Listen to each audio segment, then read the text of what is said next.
And good morning, everyone, or maybe even good afternoon, depending on where you are coming to us from. If you guys wouldn't mind posting in the chat what city, state, and brokerage, and how many years you've been in business, I'd love to see that. Welcome, Marki. I know today we're both celebrating stuff today, and I think like if you want to share, I wouldn't mind if you. Well, let's both share today, right? Okay. Yeah. So I was sharing, when you think about overcoming obstacles, my youngest son was diagnosed at 36 months. He was 24 months developmentally delayed. We had a behavioral specialist, we had a speech pathologist, and this went on for about 2 years. And so Austin currently has a 4.2 GPA as a sophomore, and he applied for a program called a summer of a lifetime. And I just received notification that my baby will be at Harvard University this summer. And so I had to tell Wise Age, I said, give me a few minutes. I got to get myself together, because the tears, it was just so overwhelming to see where this child started. But I think we'll talk about consistency today. Consistency has been the foundation of his growth. His routine, even though I spend up to 100 nights a year on the road, I have help, and it's all about do not disrupt Austin's consistency. So I would say consistency is key in everything. It is. Absolutely. Absolutely. And I'm celebrating my oldest child's 18th birthday today. And she's just been, so she has a full tuition scholarship at university next fall.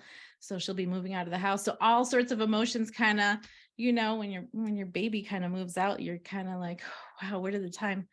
I don't feel like I'm old enough to have an 18-year-old sometimes, but here we are 18 years later, right? It's, you see you look back, and I think a lot of, the things about even just being successful in anything that you do, you mentioned consistency, which I think is true, but it's also kind of looking forward without kind of sometimes taking a look back behind you and seeing where your progress is. That gives you encouragement.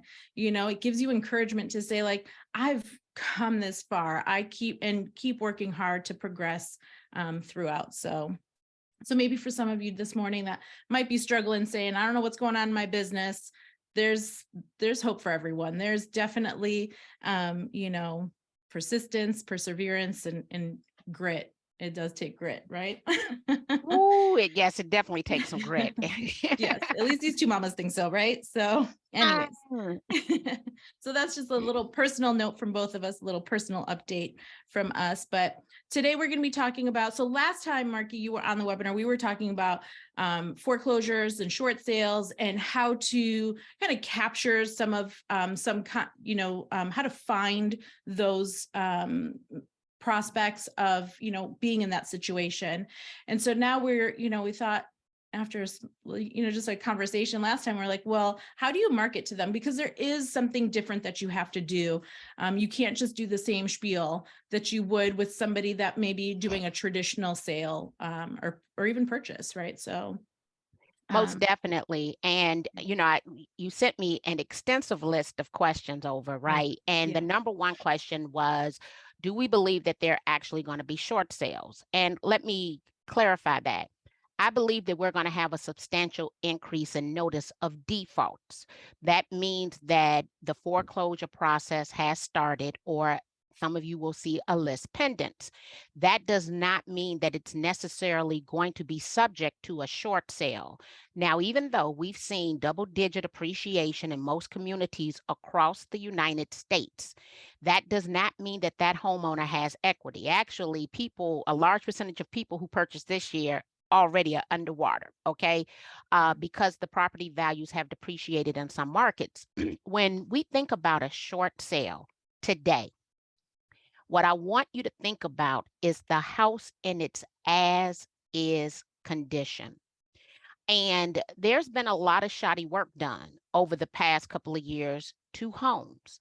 So if that property has leaking or roof issues or mold or termites, what is the cost to rectify that? And if we rectify it, right, what is its value minus the $10,000, the $20,000, the $100,000 in some situations? Yeah.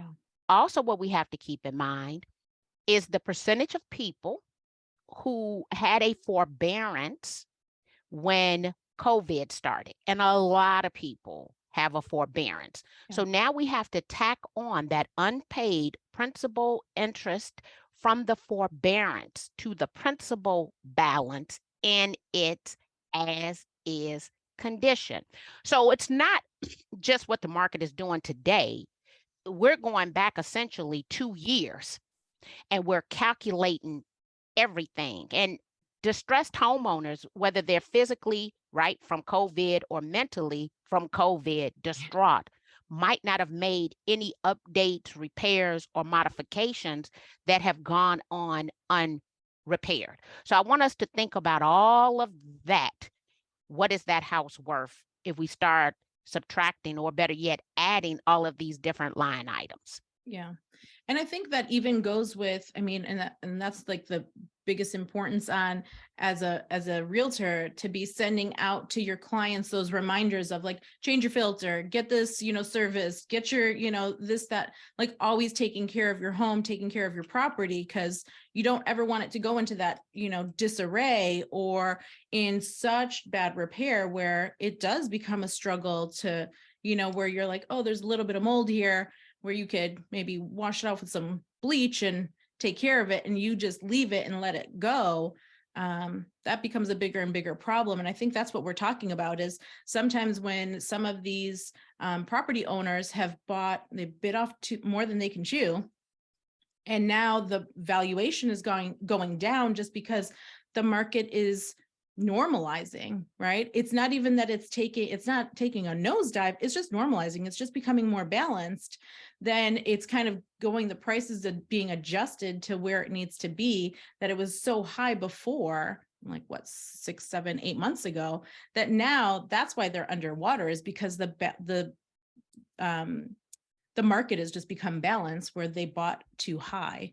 And if they have those repairs because they bought so high, even with the low interest rate, their options are kind of lesser now.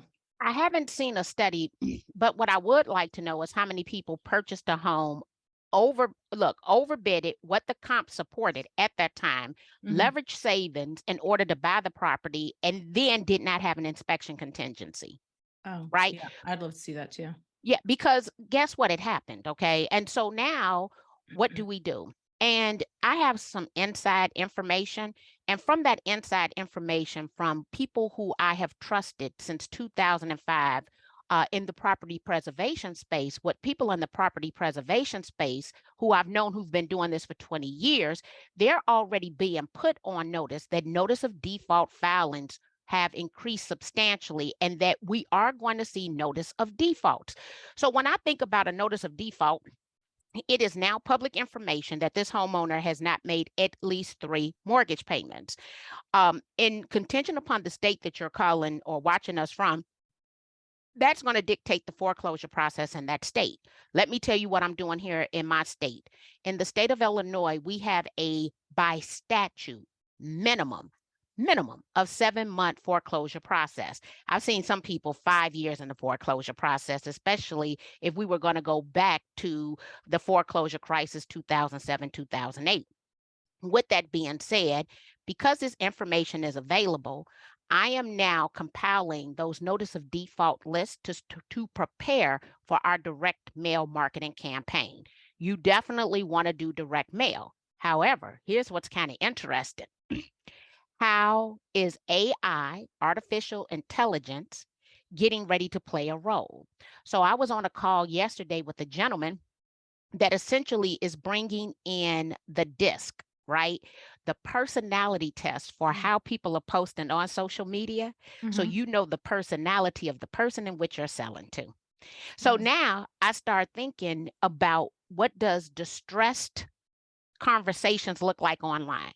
People who are having problems, because AI essentially could give me a list of people who are stressed based on the tone of their post, and how do I strategically reach out to them? So I'm going to tell you right now, AI is my next space that I plan to be in. because of the endless possibilities. And it's something that I can wrap my head around. I can't wrap my head around the metaverse. So what we're doing now is subscribing to new lists. You and I've discussed these lists so that we can start a consistent direct mail campaign to homeowners where a notice of default has been filed. Now, I have other default issues in the county in which I live in.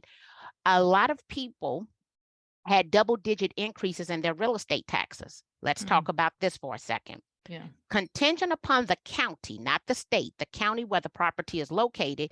Here in my county, we pay our taxes 1 year in arrears. So in early 2023, we will be paying the taxes from 2022, okay? If you have escrow, not only will you have to make up the difference, you will need to put additional money to the side for the future bill. Right. So if, let's say it was $1,200, it increases over the course of the year. That is the fact that we're essentially having to double that per month. So it might have been $100 a month. Now I'm going to need to come up with $300 per month until I pay the future taxes and have enough in escrow for the future tax bill. So we got to rectify the past and put enough up for the future. Some people barely can afford the $100 in a recession, right? Let alone the fact that it can go from 100 to 300 contingent upon how your taxes are paid in the county in which you live. Yeah. Yeah, and you're in Cook County, where that's like one of the highest property tax counties in the whole country, right? Yes. Where that can be, where I'm in Arizona, in Maricopa, which is one of the lowest. So, but you take the good with the bad, right? Your kid's getting ready to go to Harvard for the summer because Cook County, you pay higher taxes, your education is better there. Ours, not so much. But there is that the property taxes are one thing. I mean, if you're in a condo or you have an HOA, if they have special assessments, because again, that goes, and that's happening right now to somebody that I know that's in Cook County that has a condo, and they're getting a $20,000 bill for special assessments because they need to do major repairs. And actually, if we look at the change in sales processes, I think this is going to be common in most locations. Condo sales have slowed more than residential sales, right? Well, let me say this, a condo is a residential sale. So let me clarify that. Condo sales that are attached with the homeowners association have slowed substantially more than a single family detached or even a multifamily property, okay? A 2 to 4 unit building. So we have to start thinking about all these different things, right? And how do we want to market? And if we want to, one, we don't have to service these. Then we need a reliable referral source, right? We do need to understand the language and the empathy that it takes to work with a client that is distressed. Because see, they're distressed, whether it's subject to a short sale or whether it's just a notice of default, okay? We need to also start thinking about our personal investment strategies because there's a lot of opportunities that are going to come about as the result of a distressed homeowner. Keep in mind, now this is going to be a universal rule, not necessarily my state rule. It is, and I don't know of a state that it is not illegal. It goes against licensing rules and regulations, okay? For you to act as a dual agent, whether disclosed or undisclosed, on any property in which you have an interest in. That means that you cannot represent a buyer and a seller and yourself, period. It is illegal. It is unethical, okay? So what we have to do, contingent upon your state rules and regulations, in my state, I need to provide them with a notice of no agency. If I'm looking to acquire properties for cash because I have less competition and I can negotiate better deals, I have less competition today than I've probably had in a decade to buy anything. Right. With all these other situations going on, I can buy the property from any seller, but I need to give them a notice of no agency before I develop a relationship. because Right. they need to be clear that I am there on my own behalf, not there to service and or represent them. Right. Yeah. So it's definitely going to take some new considerations that we must look at. Someone wanted to know, so people think that there's still a lot of equity. I think we clarified that what you Yeah. perceive as equity might not be equity in an as-is condition or with so many forbearances. What software do you use to track foreclosures? I'm not necessarily using a software to track foreclosure, as I'm looking at notice of default list. But contingent upon your multiple listing service, you might have tools inside of your MLS, like Realist is a tool, Remind is a tool. But I'm gonna be honest with you, going back to a good old spreadsheet, because you need to take whatever software and make it your own for your county. And each county is going to have a different foreclosure process. So I have not seen a universal tool that we could essentially manipulate to make it specific to the county in which we are going to serve. So I don't have any special technology. I will tell you there are a couple of news sources where you can get additional information. That is going to be dsnews.com. And I'm going through a PowerPoint that I have prepared for tonight. So let me pull these platforms up. So dsnews.com. There is a platform, and let me escape out of this software here that I have, because I want to make sure that I give you the accurate information. So we have dsnews.com. We have nationalmortgagenews.com. And if you want to purchase a list, I know that you have a company that they Yep. potentially could use. And then there's another tool called Atom Data, ATTOMDATA, that you'll have to pay for. So either you're going to use a third-party tool through your local MLS, or you can get information from one of those three resources, dsnews.com, nationalmortgagenews.com, or atomdata.com.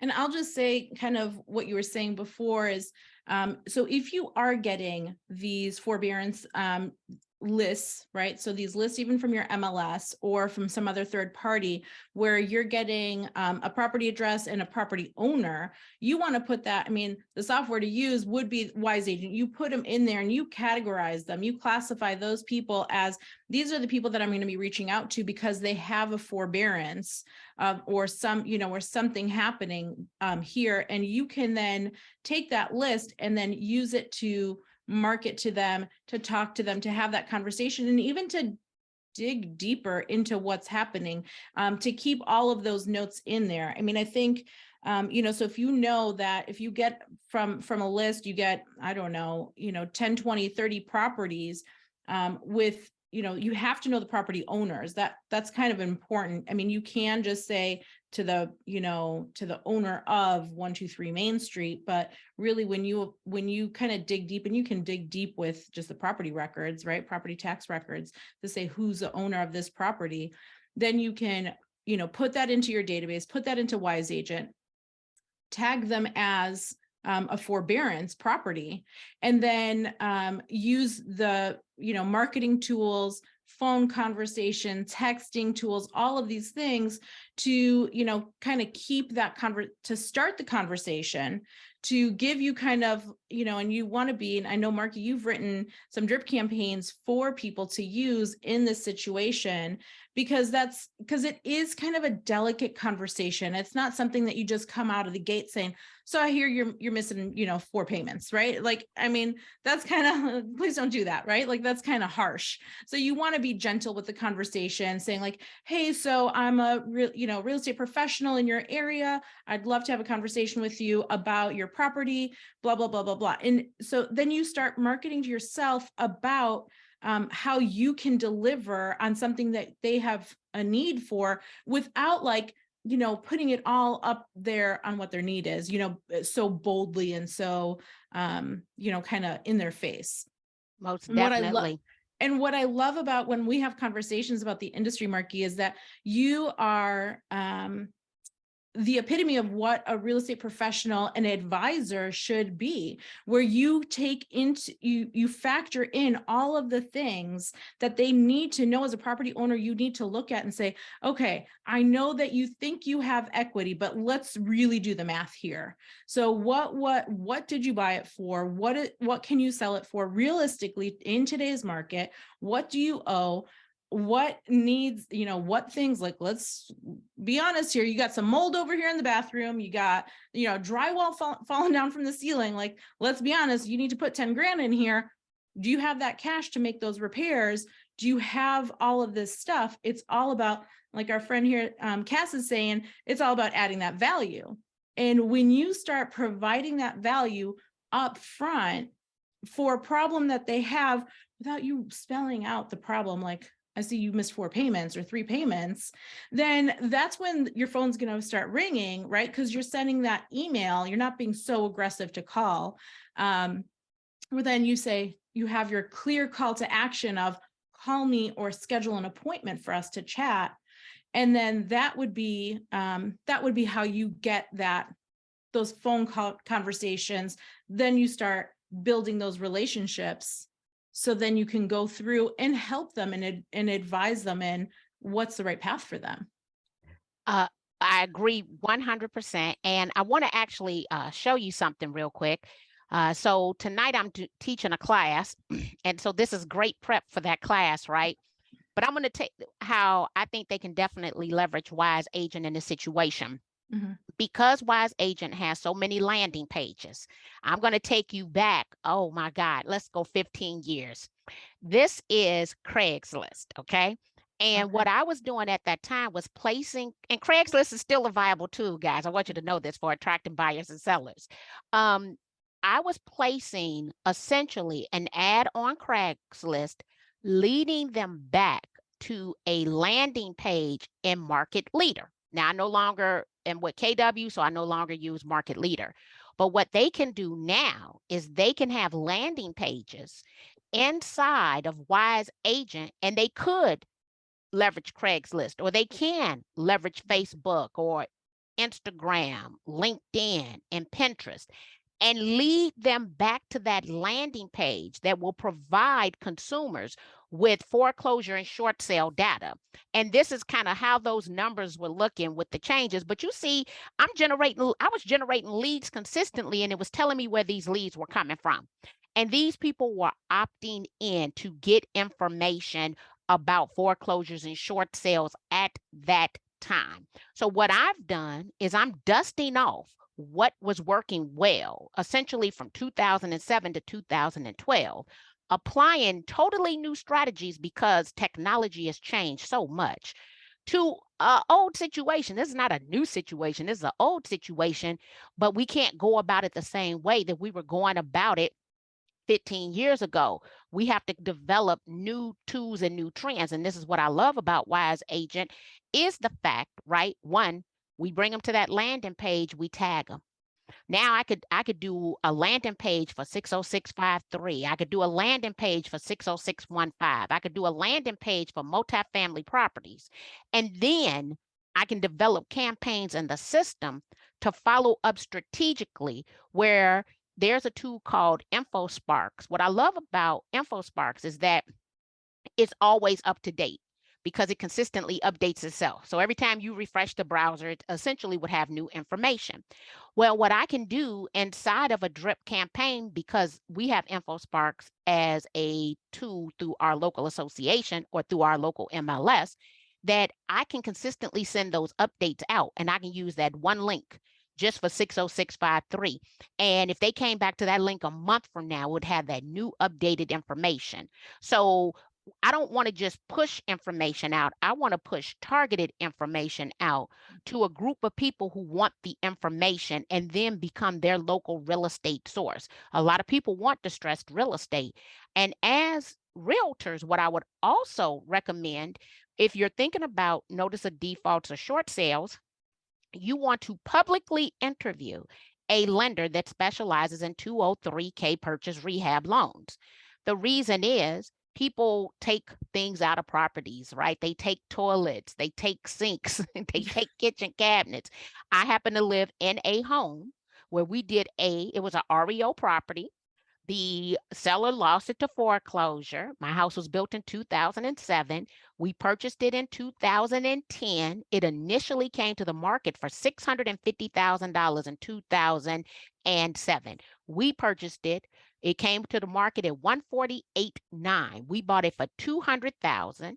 We did a streamlined purchase rehab loan, and in 12 months came back and did a rate and term refinance. So our initial mortgage amount was 235. We put 3.5% down, and 12 months later, it was worth $425,000. Today it's worth six something, right? It's back up to the six for what it was 15 years ago. And so I often interview lenders that specialize in 203K loans because they are the solution to the problem. Yeah. They are the solution. Yeah, I saw Skylar, Marki's other son, yesterday on a Facebook Live with Natasha, one of your lenders that I've met over the years that we've been together, where they did that, and it is powerful. I mean, that is part of your marketing strategy. It doesn't, the campaigns, and I'm going to get into that here in a second. I want to kind of say this for, I think it was Natasha that had asked, was that you can do a whole entire drip campaign, and I'm going to show you Marki's drip campaigns. And part of that can be inviting them to a Facebook Live, right, that you're going to be hosting with a lender to kind of talk about all of the options that they have. So then you are introducing somebody that's in their area of expertise, because unless you are also a lender, you shouldn't be giving them that advice, right? And so then you introduce that advisor, the lender with that area of expertise on how they would do it. And now you're tag teaming, and you're the one that's providing all of that valuable information to the person that is, maybe in a little bit of hot water. Yes, 100%. And that's where they find value, and they say, wow, I need to make this phone call. And I saw on that one, Facebook Live that Skylar did with Natasha, it was like, comment after comment after comment where people were like, I need to call you, because to the lender, because they were like, I'm seriously getting in, I'm feeling it, because there have been layoffs. I think I did a Google search the other day. I think there's been over 100,000 layoffs just from, just a few top, tech companies, not even every company, just in the last couple of months. So when there's layoffs. Let's talk about that, right? Yeah. Twitter, Facebook, and Amazon for starters. Now, someone wants to know what's the best way to get the listing. So let me tell you what my strategy was. I actually started marketing to homes where notice of default had been filed prior to the foreclosure crisis because I was a rehabber. So back in 2000, between 2004 and 2006, I purchased, rehabbed, and sold 7 properties. Well, I was sending a postcard to the homeowners because at that time I was buying properties for cash. And I would go in the property, they would receive that notice of no agency. I told them 100% the truth. Look, I'm a real estate investor.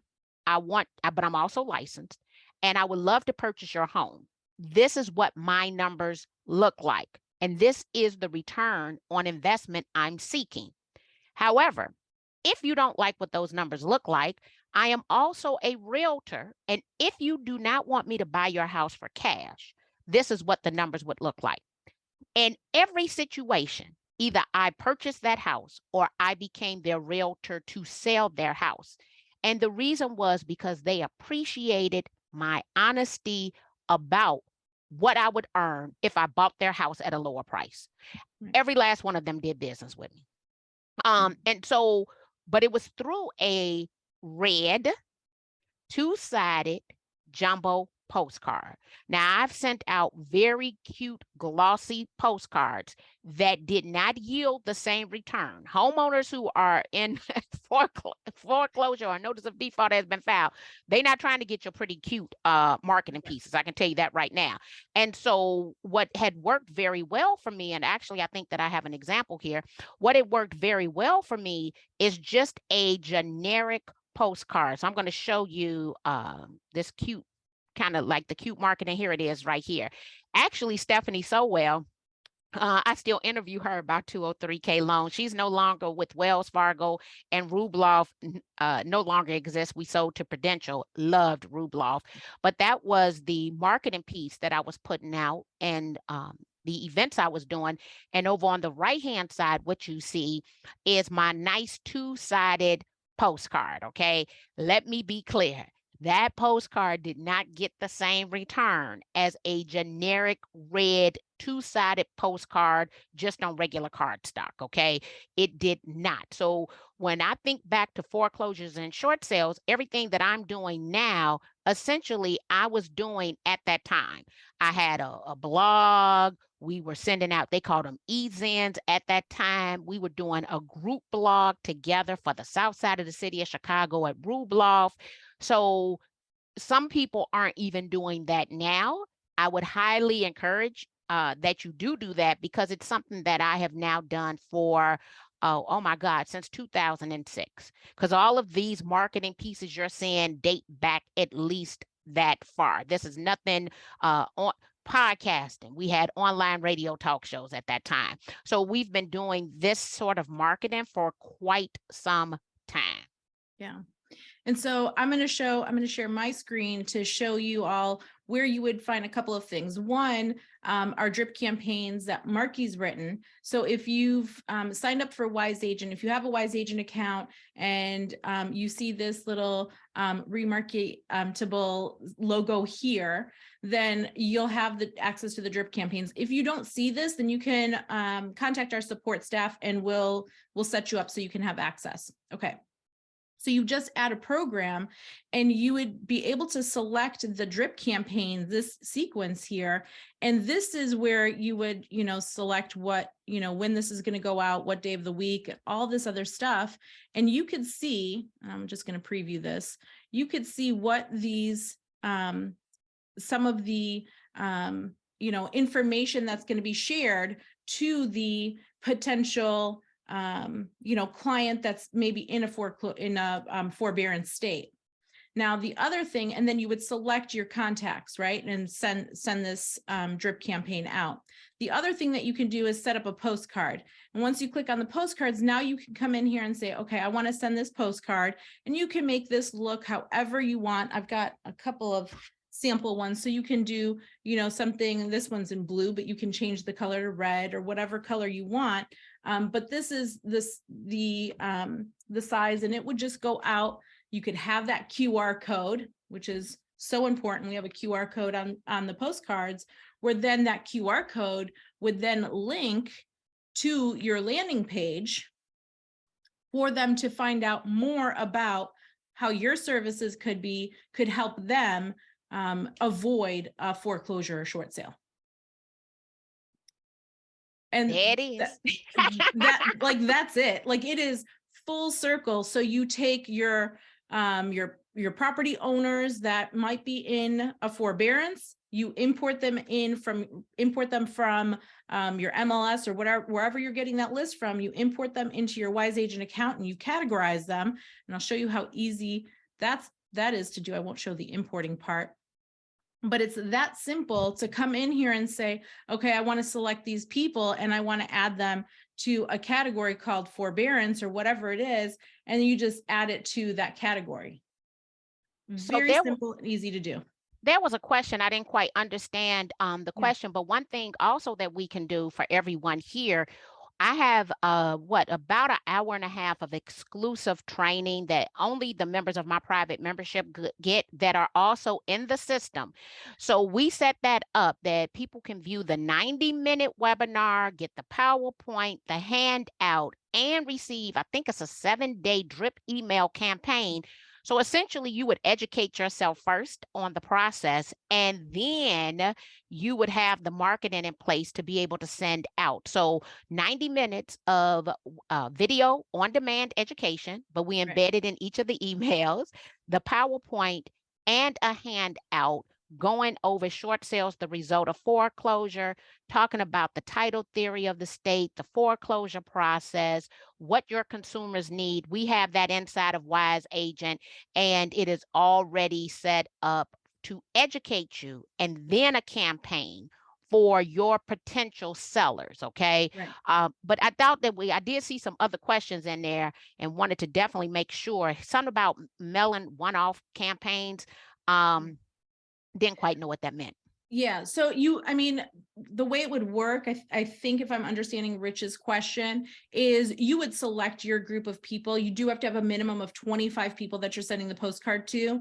So you would need to have at least 25 people that are in kind of like a forbearance or in some kind of list that you're going to be sending to, because you can even do postcards for anything, right? So, but specifically here, we're talking about people that are in forbearance. So you would need to have a minimum of 25 people in your database.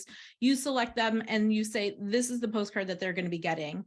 And so that's how that would work. It would be one-off. So they're not going to know. It's not going to be, you never even get them in your office. If you want to get a copy in your office, you just have to send one to yourself. You'd have to be maybe the 26th person. And that's what we do when we do. I always do recommend it because it's nice to see what they're seeing. I mean, you get a preview of it and everything, and it's in your account always, but it's nice sometimes to just touch it. And I get your postcards. So Yeah. you get jumbo postcards. Yeah. Actually, you're one of few people who markets to realtors who send realtor postcards. That's just so you know. Yeah. I didn't know if you knew that. I mean, we always say here, like, you got to practice what you preach. You can't just Yeah. say, hey, do this if you're not doing it, right? I mean, you gotta walk the walk sometimes too. So, but those are some of the things that you do. And with the landing pages, let me share my screen one more time. And I'm not sure who, but somebody said, is Wise Agent down? And I just tested, it's not down. It is working. This is a live page. This is a live demo that I'm doing. But you can take this tips to sell and you can redo this and instead of having this image in here, you could have a whole list of, are you, kind of questions like, have you missed, 2 or more payments of your mortgage? Have you done this? And you can edit this to kind of make it and edit. Instead of saying real estate tips, you can edit it to say, are you thinking about selling, trying to get out of the property that you own right now, kind of making it a little bit more gentle of a thing. And so when you do send out the postcard with that QR code on it, QR code. With that QR code, they scan it and they come to this page. So then they can fill out this form. And now it'll just add another tag or another category to that particular person. And I always use Michael Phelps, but I'll use Audrey Hepburn for this example. So then you can say, okay, well, they're in forbearance. And so now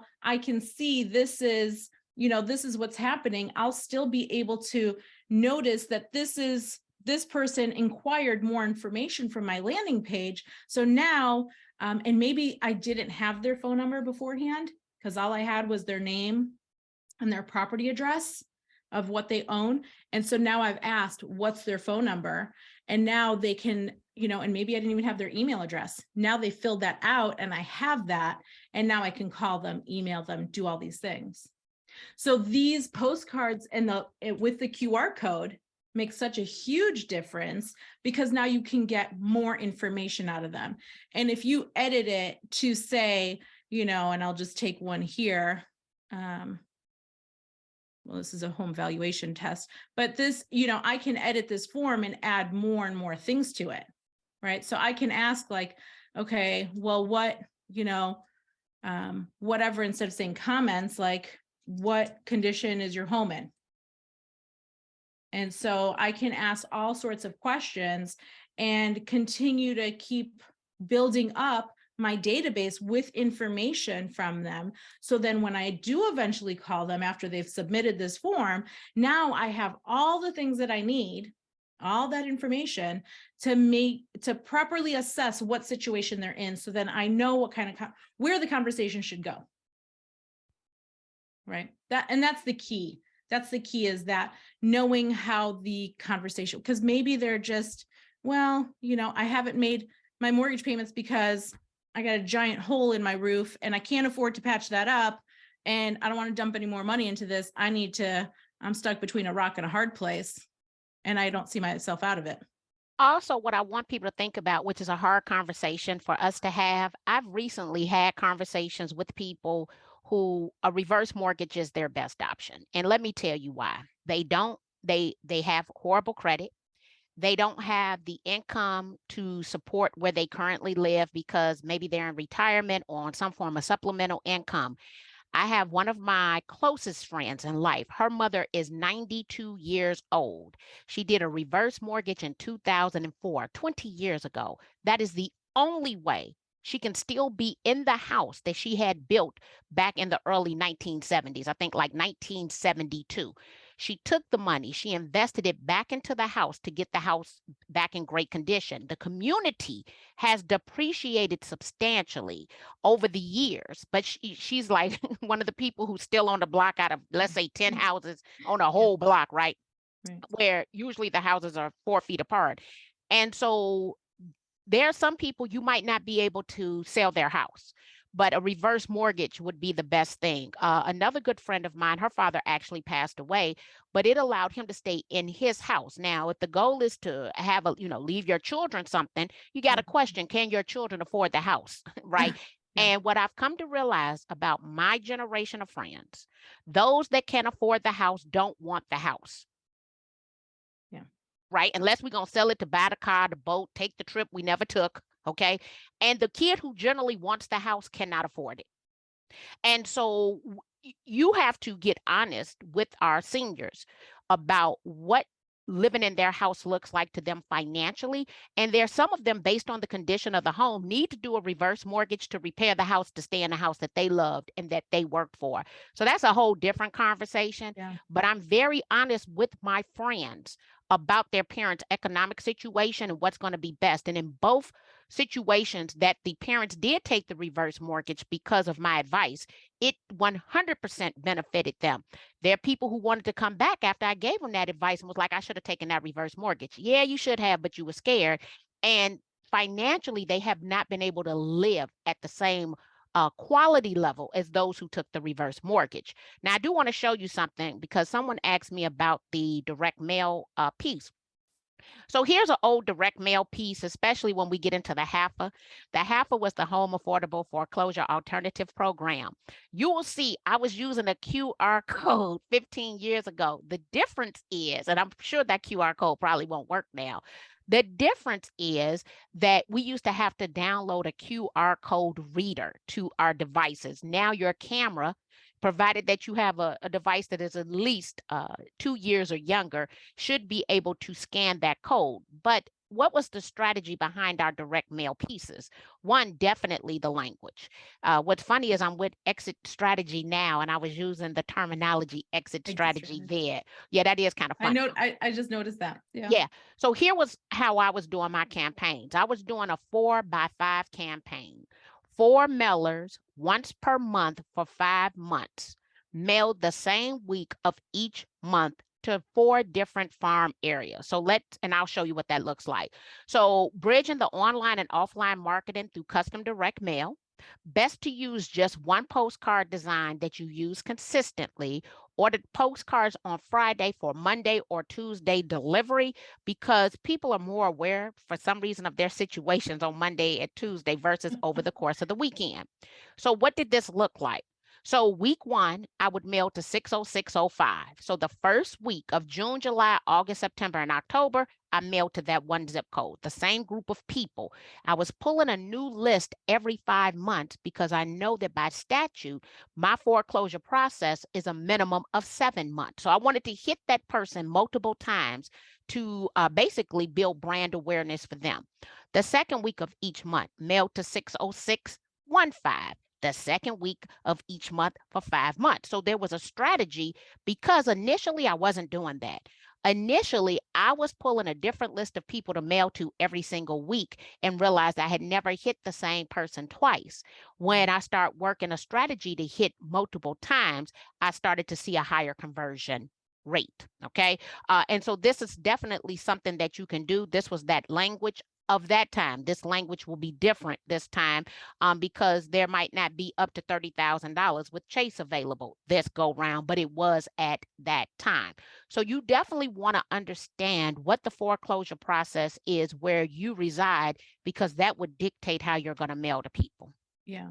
And I love that. I love how you had it broken down into zip codes and weeks. And so that's something that's easily done within Wise Agent, to look up a particular zip code within a particular group of people. And I'll show you that. I mean, this is a demo, so kind of some things get a little, I might not have every zip code, but you would just come in here and say, and I don't know if I have one that's called forbearance, but we'll just say whatever category, this category, and then the additional fields, I would say zip code, the property zip code, and then put in the zip code here and click on search. And that will give me my list of people of who I'm looking for. And that's when I would say, these are the people that I'm going to send that postcard to. Okay, Yep. so it's really easy to do. So I would add those people to a category called week one, mailers. And then I would find this next zip code and add them to, a category called week two, week three, so on and so forth.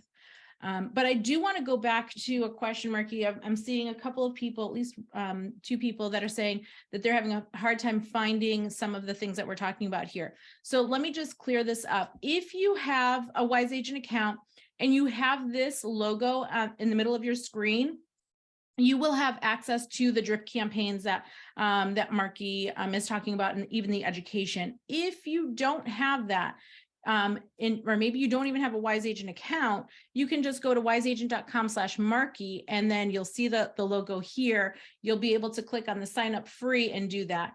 Now, if you already have a Wise Agent account and it doesn't have this logo here, just reach out to our support staff, and then go ahead and ask them to be put on this, on Marki's account, and then they'll give you all that information. Okay, so our support staff will help you do that.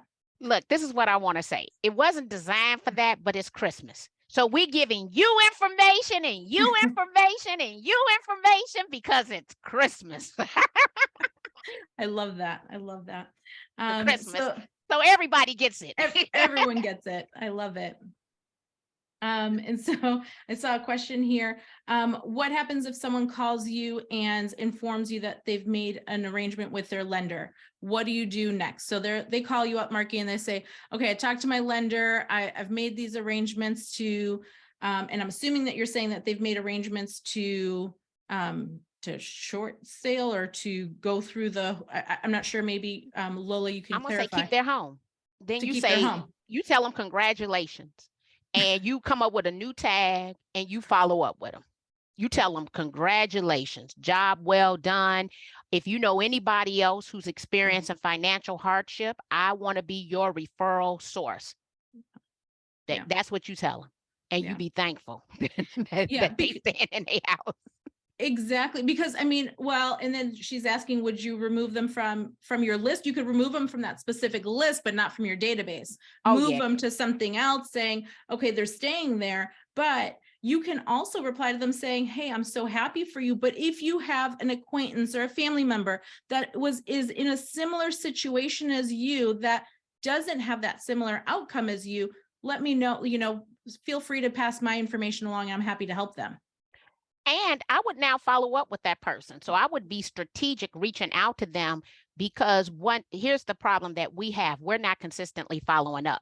And so whenever in the future that person decided that they wanted to sell and I was willing to help them and provide them with some information, I want them to come back to me in the future. There are people who I've done business with consistently since I came into real estate. There's some people you see every 5 years, every 10 years. In the last year, my son, he closed 3 referrals for me for people who I went to high school with, high school and college.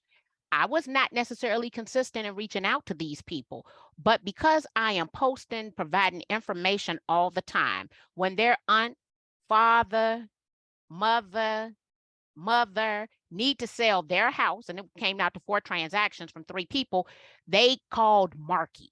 And so you want to make sure, and I need to do a better job. I'm clear. I need to be more strategic and I need to do a better job, because I can go back at this point based on my reputation, my longevity in the business. I could do substantially more business with people who I attended grammar school, high school, and college with, because they are clear what I do for a living. Yeah. Yeah. And I think, and part of that is your marketing strategy is part that. It's not, your marketing strategy is, it's a strategy. So it's like this overall picture.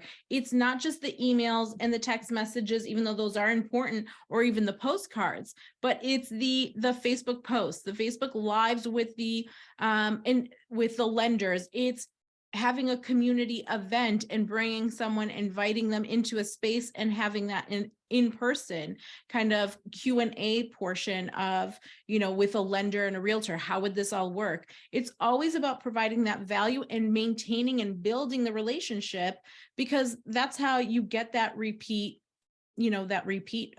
business over and over and over again. So it would really be where somebody was saying, like, where do I get this list? And if you're talking about the list of people that are in forbearances, that you would get that list from your MLS.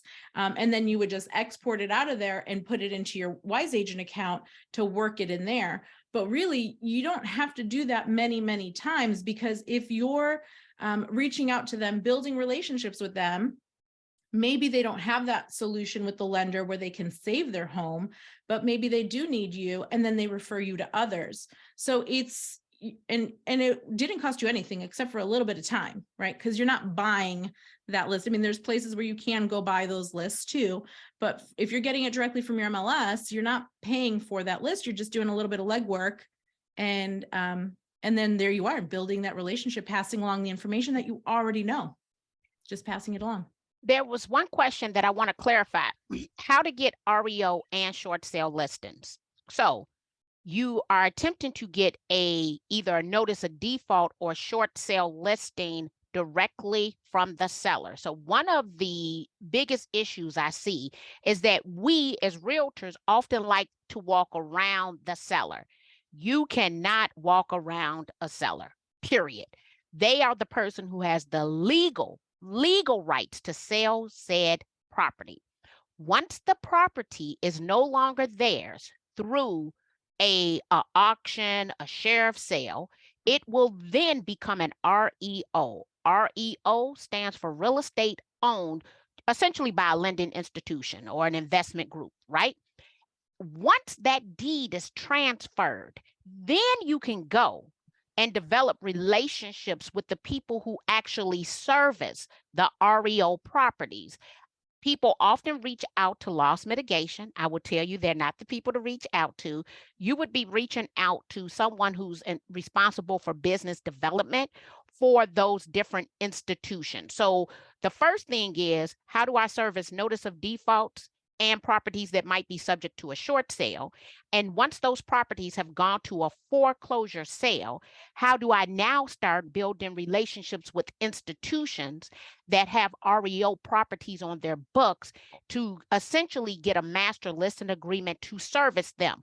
But what we'll see is people will try to walk around the seller. The banks can't do nothing. It's not theirs to sell at that point. They can't do anything. So you're developing relationships with sellers first. And then once the property is no longer theirs, building the relationship with the institutions that are servicing that paper.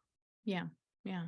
I love that clarification, and it is important to build relationships with both sides. I mean, because with the banks, with the lending institutions, they will have multiple properties and you get into their good graces, and that's how you continue on with your business and things. And when they see that you've mastered it and you have a process, I know in Wise Agent, we even have in our transaction management, we even have a checklist for short sales. So you can go through the whole entire process. Like, these are all the things that is kind of a unique situation when you're going through a short sale. My husband and I have purchased a short sale, and it was different than a non-short sale property. It was a little bit different.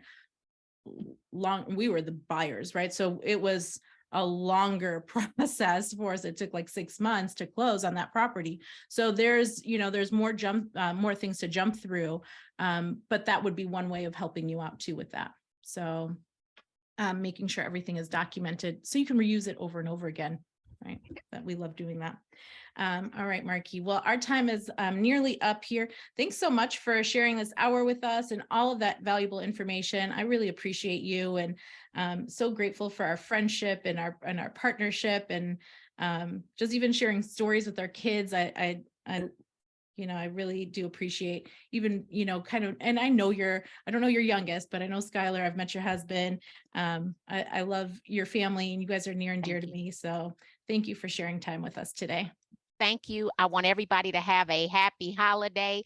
Read through the content. You'll get it over the next 7 days. And it might not be for you, but think about who in your marketplace should be that go-to person, because every market is going to need a specialist who works with people where a notice of default has been filed, regardless to whether or not that's going to be a short sale. Yeah. Well, thank you for that. Thank you everyone for watching. And then next week on the 20, oh geez, I never have my dates. If Sarah can, when is it? I have it here, written here, the 29th, December 29th. Brandon Weiser, CEO, and I are going to be talking, just doing an end of year wrap up, everything that we've accomplished here as a team, as a company at Wise Agent in 2022, and then also looking into the future. So we're going to be talking about what's coming in 2023. So that's at 10 a.m. Arizona time on the 29th. So Merry Christmas to everyone. Happy Hanukkah, happy holidays. Thank you so much for being here, and I will see you guys next week.